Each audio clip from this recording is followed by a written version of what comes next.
पूरे भारत में एक सामान्य टेक्निक उपयोग में लाया जाता है, वो है भगवान का अवतार होने का नाटक। हर बाबा कहने की कोशिश करता है कि मैं भगवान कृष्ण का अवतार हूँ। गए जन्म में कई गोपियों के साथ में मेरे संबंध थे। तुम भी गए जन्म में मेरी एक गोपी थी। इसका बहाना बनाकर संबंध रखने वाले बाबाओं की संख्या अपने भारत में बहुत ही ज़्यादा है। मैं यहाँ तक कहता हूँ कि जो बाबा अपने आप को भगवान कृष्ण का अवतार कहता है वो स्त्रियों को ठगने के लिए, उनका शोषण करने के लिए ही अपने आप को भगवान कृष्ण का अवतार कहता है। यहाँ तक ये बात साबित हो सके, ऐसा अपने समाज में बड़े पैमाने पर ये चीज़ें घटती हैं। ये एक तरीका हो गया। भगवान कृष्ण का अवतार कहने वाले कई बाबा मैंने बहुत नज़दीक से देखे हैं। मैंने जैसा आपको उदाहरण बताया था कि एक शुकदास महाराज का नाम लिया था, दूसरा गुलाब बाबा करके बाबा था। ये गुलाब बाबा की दोनों खासियतें थी, यानी किसी भी लड़की को जो उसको पसंद आ जाए उसको वो खुद होकर डिक्लेयर कर देता था कि तुम राधा हो। गए जन्म में मेरी राधा थी, इस जन्म में मैं भगवान कृष्ण का अवतार फिर से आया हूँ। यानी जब मैं उसको जांचने के लिए गया था तब एक 15 साल की लड़की हाथ में भगवान कृष्ण की मूर्ति लेकर घूम रही थी। मैंने उससे पूछा कि तेरे हाथ में क्या है? उसने कहा कि ये गुलाब बाबा की मूर्ति है। मैंने कहा ये तो भगवान कृष्ण की है। तो उसने कहा कि हाँ, गुलाब बाबा ही तो भगवान कृष्ण है। फिर मैंने सवाल पूछा तू कौन है? तो उसने कहा मैं राधा हूँ। तुझे राधा किसने कहा? बाबा ने बताया तू राधा है। फिर बाबा से मिलती है कि नहीं? हाँ, उन्होंने बुलाया तब आती हूँ। तेरे और बाबा के संबंध कैसे हैं? पति पत्नी जैसे हैं। तो इस ढंग से बड़े पैमाने पर कोई भी बाबा इन स्त्रियों का शोषण करने के लिए ये राधा या फिर गोपी और भगवान कृष्ण का उपयोग करते हैं। सबसे बड़ा नाम है इस क्षेत्र में अपने आप को भगवान का अवतार कहने वाले आसाराम बापू। आसाराम बापू तो इस बारे में मास्टर है। सबसे पहले मैंने 1982 में अखिल भारतीय अंधश्रद्धा निर्मूलन समिति का ये काम शुरू किया। मेरा पहला दौरा 1983 के फरवरी में गुजरात में हुआ था। गुजरात में 48 जगह पर हमने कार्यक्रम किए थे। और कुछ ही दिनों बाद जब मैं मुंबई में कार्यक्रम कर रहा था, तब एक दिल्ली के डॉक्टर आए, मुझे बताने लगे कि मानव साहब हमारे लिए कुछ तो भी कीजिए। बोला क्या हुआ? उनकी बेटी जो MD फाइनल में पढ़ रही थी वो 6 महीने पहले आसाराम बापू के अहमदाबाद आश्रम से गायब हो चुकी थी। 7:30 बजे उसने अपने पिताजी को ट्रंक कॉल किया। उन दिनों ट्रंक कॉल किया जाना आवश्यक था, STD आने के थे। ट्रंक कॉल में वो कहती है कि बाबा ने मुझे प्राइवेट सत्संग के लिए बुलाया है, मैं बहुत खुश हूँ। बापूजी ने मुझे प्राइवेट सत्संग के लिए बुलाया है। बस ये आखिरी का संवाद अपने पिताजी के साथ में उसका होता है और उसके बाद में वो बेटी गायब हो जाती है। गायब होने के बाद में इस डॉक्टर साहब ने बहुत प्रयास किए। हालांकि वो गुजराती थे, गुजरात में उनके काफ़ी कॉन्टैक्ट्स थे, अहमदाबाद में काफ़ी रिश्तेदार थे। इसके बावजूद उनका FIR तक लिखा नहीं गया। वो मेरे पास आए थे ये कहने के लिए कि आपके भाषण के रिपोर्ट्स मैंने सुने हैं, शायद आप कुछ कर पाओगे। मैं उतना ही कह पाया हूँ कि महाराष्ट्र की बात होती तो मैं बहुत कुछ कर पाता। यहाँ मेरे अच्छे कॉन्टैक्ट्स हैं। आप जैसे इतने बड़े व्यक्ति के कॉन्टैक्ट्स के कारण भी अगर गुजरात में कुछ नहीं हो पाया तो मैं तो बहुत ही नया आदमी हूँ, वहाँ कुछ कर पाऊँगा ऐसा मुझे लगता नहीं। हालांकि मैंने कुछ लोगों से बात करने की कोशिश की लेकिन कुछ हुआ नहीं, क्योंकि आसाराम बापू को मानने वाले इतनी बड़ी तादाद में गुजरात में लोग थे। वहाँ के मुख्यमंत्री उनको मानते थे, बड़े बड़े राजनेता उनको मानते थे और कुछ नहीं हो पाया। उसके बाद में ये डॉक्टर व्यक्ति मुझे बार बार मिलती रही, हर 3-4 साल बाद मिलती रही और कितनी लड़कियां इस ढंग से गायब हो गई, ये बातें मुझसे कहती गई। आसाराम बापू के ये इस ढंग के कारनामे हमेशा चलते रहे। हालांकि उनको ज़्यादा कुछ करना नहीं पड़ता था, वो अपने आप को भगवान कृष्ण का अवतार कर कर डिक्लेयर करते थे। स्त्रियाँ ही बड़े पैमाने पर रेडी हो जाती है। लेकिन इन लोगों में धीरे धीरे एक अलग ढंग की नशा चढ़ जाती है। जो भी लड़की देखी, जो भी स्त्री देखी और वो पसंद आए तो उनको चाहिए ही चाहिए, और इस कारण ये बलात्कार के लिए उतारू हो जाते हैं। हालांकि इनके पूरे सिस्टम में इतने बड़े पैमाने पर स्त्रियां आती है कि इनको ऐसे बलात्कार करने की ज़रूरत नहीं होती है, लेकिन पावर करप्ट्स एब्सोल्युटली, ऐसा कहा जाता है।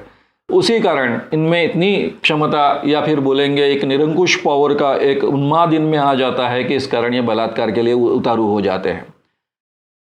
ऐसे ही एक किस्से में एक कम उम्र की लड़की के साथ में इन्होंने बलात्कार करने का प्रयास किया।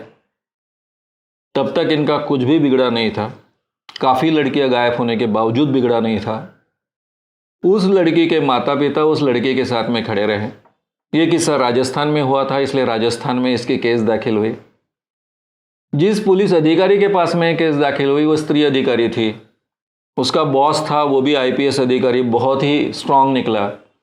और दोनों ने हिम्मत कर इस बाबा को इस केस के लिए जाकर इंदौर में जाकर उसको अरेस्ट किया। हालांकि इंदौर के मुख्यमंत्री तब, आज भी जो है, वो आसाराम बापू के भक्त थे। इसके बावजूद राजस्थान पुलिस उनको अटक कर पाई। अरेस्ट होने के बाद में पूरे टीवी मीडिया के आगे आसाराम बापू ने बहुत गालियां दी सोनिया गांधी को और राहुल गांधी को। तब राजस्थान के मुख्यमंत्री कांग्रेस के मुख्यमंत्री थे। अदरवाइज शायद ये होता कि कांग्रेस के मुख्यमंत्री हस्तक्षेप करते, इतने बड़े बाबा है, नज़दीक में चुनाव है, थोड़ा सा बाबा को जल्दी छोड़ दो, उनको जमानत दे दो वगैरह, ऐसा कुछ किया जाता। शायद सोनिया गांधी और राहुल गांधी को गाली देने के कारण चुप बैठे हो राजस्थान के मुख्यमंत्री, और पुलिस ने अपना पूरा का पूरा शिकंजा इतना अच्छे ढंग से वो केस तैयार की। और उसके बाद में 3-3.5 साल तक, 4 साल तक आसाराम बापू को जमानत नहीं मिली। उसका अभी रिजल्ट आया है और वो रिजल्ट का परिणाम हम सब जानते हैं। उनको पूरे जिंदगी भर अभी जेल में रहना पड़ेगा, जमानत तक नहीं मिली। यानी जब पुलिस एक कोई कानून अमल में लाने की कोशिश करते हैं तो क्या हो सकता है, इसका एक उत्कृष्ट उदाहरण है। बीच में निर्भया के कारण जो कानून में बदलाव आया था, उसका भी फायदा इसमें मिला है। उसके बाद में एक लातूर की आईपीएस अधिकारी जो गुजरात में काम कर रही थी, उसके पास में उनके लड़के की इसी ढंग की एक कंप्लेंट आई।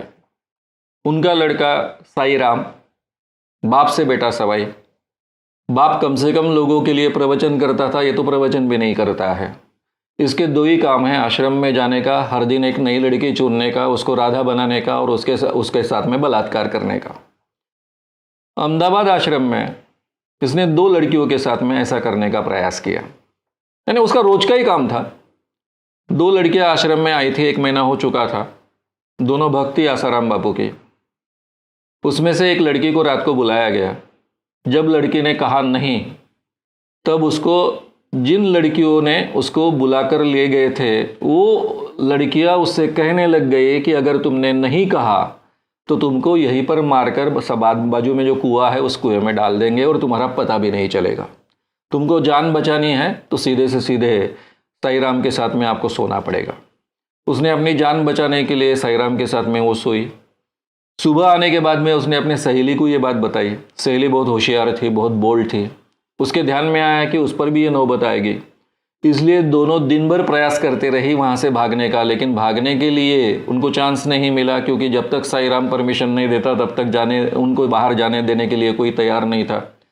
ऐसी अवस्था में उस लड़की ने पूरी तैयारी ये कर रखी थी कि कहाँ से भागना पॉसिबल है, और उसी रात को उसको बुलाया गया। अब आने के बाद उसको तो पता था, पूरी सिस्टम अभी पता चल गई थी। तो उसने ऐसा नाटक किया कि मैं तो राह ही देख रही थी भगवान कृष्ण के साथ में सोने की, या फिर भगवान कृष्ण के साथ में मैं तो खुद गोपी हुई ही, तो चांस मिल रहा है तो मेरे जीवन का बहुत बड़ा ये सौभाग्य है, और शायद मेरी ज़िंदगी का सबसे बड़ा अच्छा कर्म है। ऐसा मानकर उसने ऐसा नाटक खड़ा किया कि जैसा कुछ उसका खुद का कंसेंट है, ऐसा सबको लगने लगा।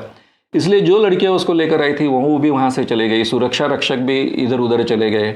और बाद में उसने साईराम को इतनी शराब पिलाई कि साईराम कुछ कर नहीं पाया, और वहाँ से वो लड़की भाग गई, अपने सहेली को लेकर भाग गई और सीधा बम्बई आई।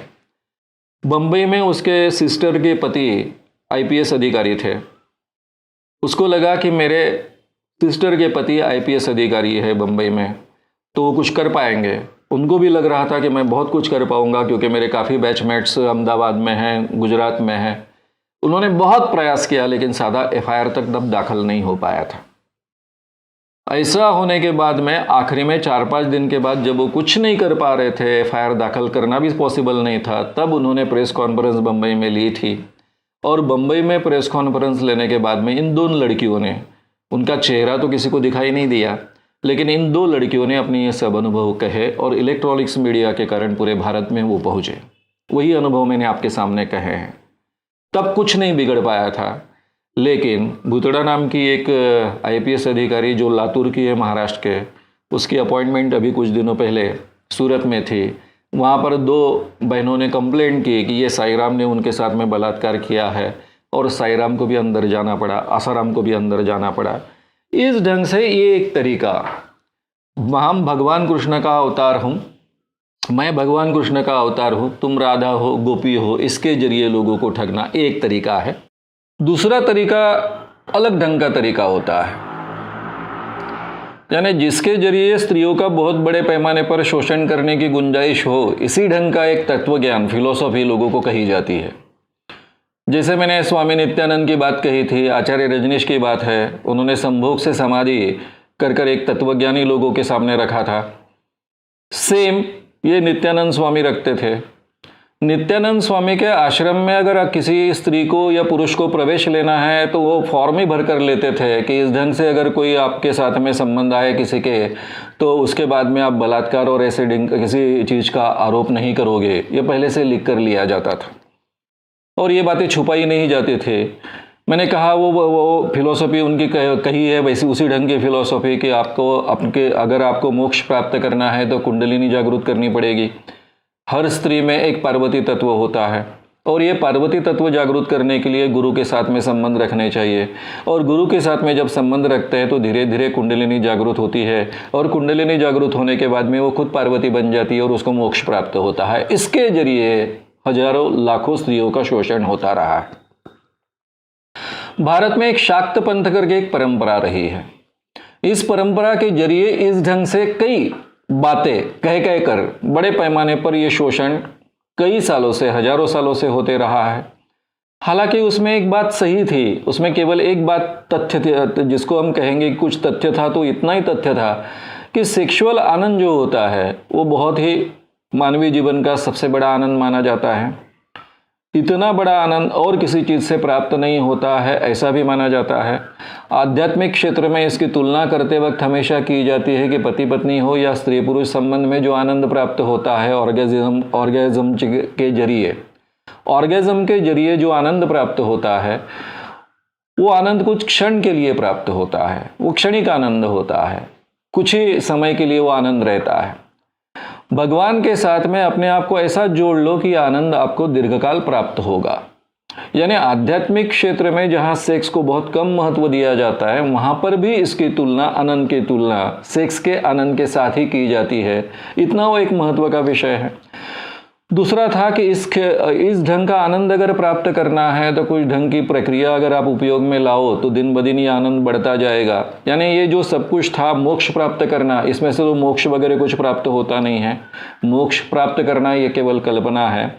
लेकिन सेक्स का आनंद प्राप्त करने के लिए ये जो ऑर्गीज चलती थी पूरे भारत भर में शाक्त पंथ के नाम पर, उसके जरिए केवल सेक्सुअल लोगों की एनर्जी बढ़ना, उनकी काम क्षमता बढ़ना, ऐसे काम हुए हैं और वो आनंद खुलेपन से एक आधार्मिक आधार पर वो प्राप्त कर पाए।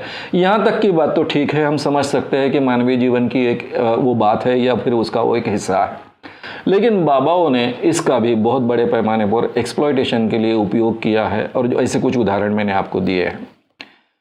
तीसरा एक तरीका है जिसमें से इस ढंग की कोई फिलॉसफी नहीं होती है, अलग ढंग की एक फिलॉसफी होती है और जो होती है थोड़ा सा डर के आधार पर खड़ी होती है या फिर केवल एक मोक्ष प्राप्त करने का एक लक्ष्य सामने रखा जाता है। जैसा मैंने आपके सामने नाम लिया था सुंदरदास महाराज का।